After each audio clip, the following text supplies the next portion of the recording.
Did you hear this audio of private prison executives talking about how much money they're going to earn when Trump starts his mass deportations? Listen. We have assured ICE of our capability to rapidly scale up our capabilities to monitor and oversee several hundreds of thousands or even several millions of individuals. The GEO Group was built for this unique moment in our country's history. We're heading into an era that we really haven't seen maybe only once or twice in a company's history, where the value proposition of the private sector for both our state partners and our federal partners are going to be not only strong today, but even stronger as we go into the next couple of years. And we do think that there's going to be increased need for detention capacity. Now, this information was brought to us by Matt Schuham, who is a reporter for Huffington Post. I've tagged him below if you want to see the whole video. Now, these are the people who are just giddy that possibly millions of people are going to be sitting in detention centers for years. People who their only crime was coming to the U.S. for a better life. Now, before we get into a little bit of the background of those two groups, let me just let you know that this is Biden's fault. While private prisons have been used less and less in the U.S., private detention centers have been going up under Biden.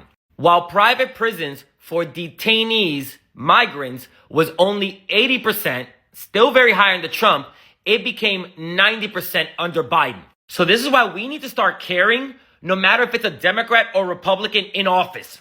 Because Democrats set up the infrastructure and then Republicans supercharge it. And these detention centers, because they're privately owned, are a nightmare. Like one of the facilities in Tacoma owned by the GEO Group has just had its 13th hunger strike this year. People who have been there for years, again, for no other crime than coming to the U.S. for a better life, have gone on hunger strike because their food is disgusting. They have found maggots in their food, or they're being held for years without a trial, or they're being made to work for pennies. And unfortunately, those hunger strikes have not worked because the guards at these ICE facilities are just letting people starve. And the other private prison company, CoreCivic, they actually switched to be detention centers after they started losing money because they started using private prisons less.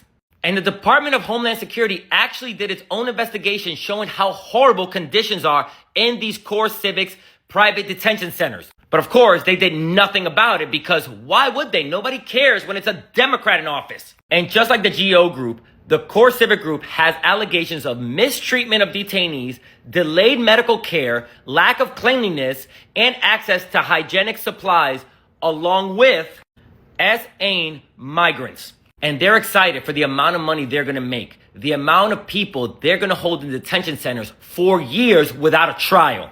The amount of hurt and pain that people are going to go through. Again, people who just came to this country for a better life. Also, these rich people can make another buck.